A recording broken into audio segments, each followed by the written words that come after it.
Today I'm going to show you how I turned this white wall into a sleek TV wall. Here is a rendering of the design. I wanted black shiplap panels across the entire wall to provide a backdrop for the TV and hide the electrical panel seamlessly. The first step that I took was to lay all the shiplap panels on the floor and paint the edges. It is a lot easier to paint them this way than trying to squeeze in a tiny paintbrush after they've been installed. For this accent wall, I used 7 1/4 inch nickel gap pine boards, which I'm not a fan of. Compared to MDF, the pine boards all had some kind of flaws, visible joints, knots, splits. A few were also slightly cupped or warped, which make it very hard to keep them perfectly plumb during installation. I recommend using MDF Shiplap unless you are installing it in a damp area. Okay, we're ready to install the shiplap panels. Yesterday I painted the groove or the edges of all of the panels, and now I'm going to start by removing the baseboard down here, and then I will lay the shiplap panels vertically and going from right to left. And also I would trim out the sides and the top with quarter rounds. To remove the baseboard, I score the caulking with a utility knife and pull the baseboard away from the wall using a trim puller. You can also keep the baseboard but add a transition piece like quarter round or cove trim so it looks more natural.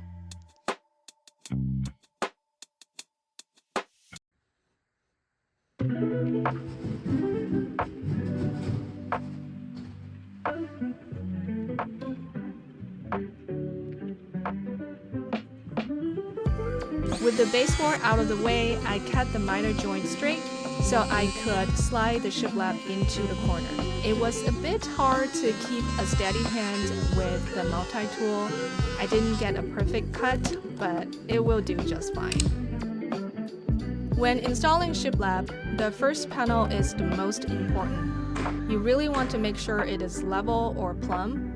A laser level helps a lot in this process. Now, because the ceiling height in our basement is 93 inches, I also cut each panel to fit before installing. Once I was happy with the fit, I secured the panels with brad nails and a nail gun. I didn't use construction adhesive here, but if I were to do this again, I definitely would. Because this is an exterior wall, the boards tend to expand and contract a lot. Some ended up shifting and showing gaps here and there, which was really annoying. Anyway, I continued on with the panels and came across my very first electrical outlet. Yes, there are a lot of those on this wall. I highly recommend using the toothpaste trick. So you dab a little bit of toothpaste on the 4 corners of the outlet and press the board onto it. This transfers the marking over to the back of the shiplap. Then you can mark the outline for the cutout and cut the opening with a jigsaw.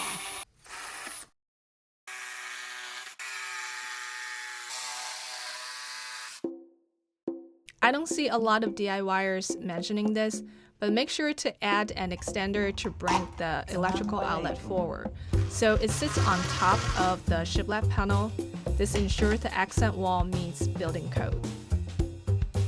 Once I got a few boards on the wall, it went a lot faster, and I pretty much just rinse and repeat for all the remaining ones.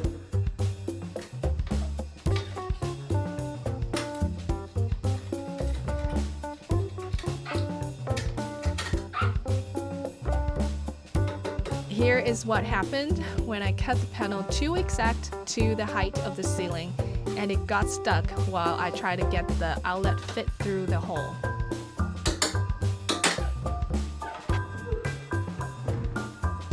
At this point, I discovered a little problem.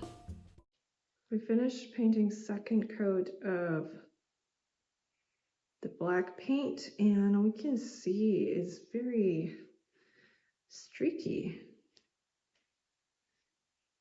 I don't know what's going on. This is what happens when I try to rush through the process and wasn't careful. It is not fun, but I had to sand it all down and start over.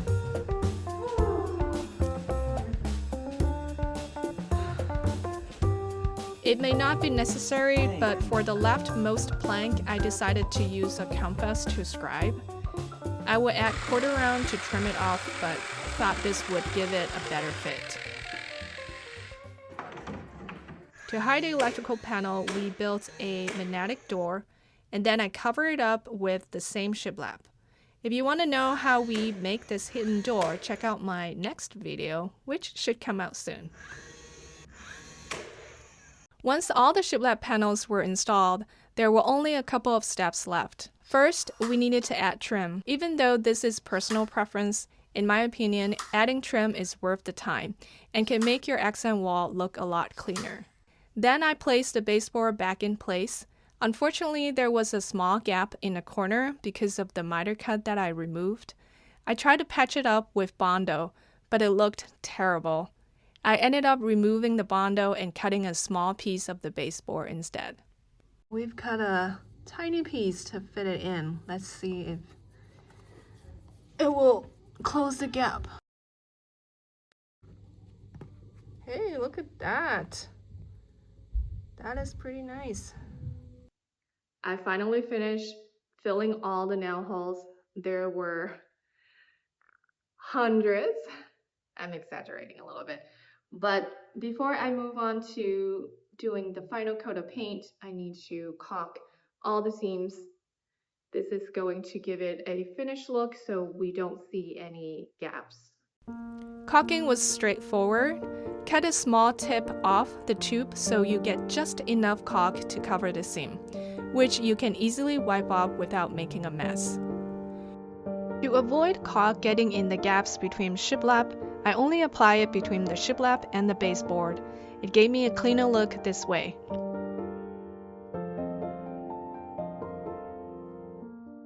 After lots of trial and error, I finally was able to get a smooth finish from the paint.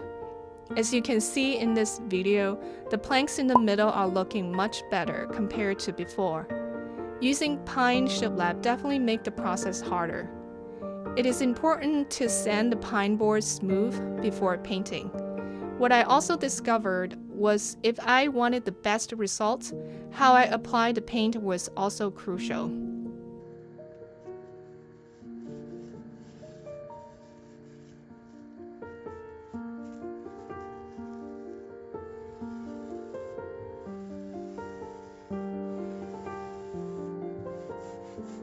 The key is to roll on paint in one long, continuous pass from one end to the other, using very light pressure.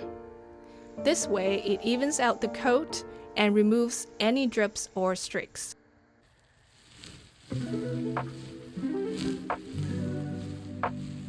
It was finally time to remove the painter's tape, and with that, this project is completed.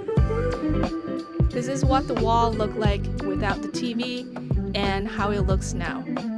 I still need to build a TV console to store the electronics, but the dark moody wall has already made a huge impact. We're not only able to hide the electrical panel with this design, but also make the room look taller and bigger. We've spent many movie nights here as a family, and the black wall is a beautiful backdrop that we all love. I will link all the supplies in the description below, and if you like DIY projects, make sure to check out my other room makeovers. See you next time!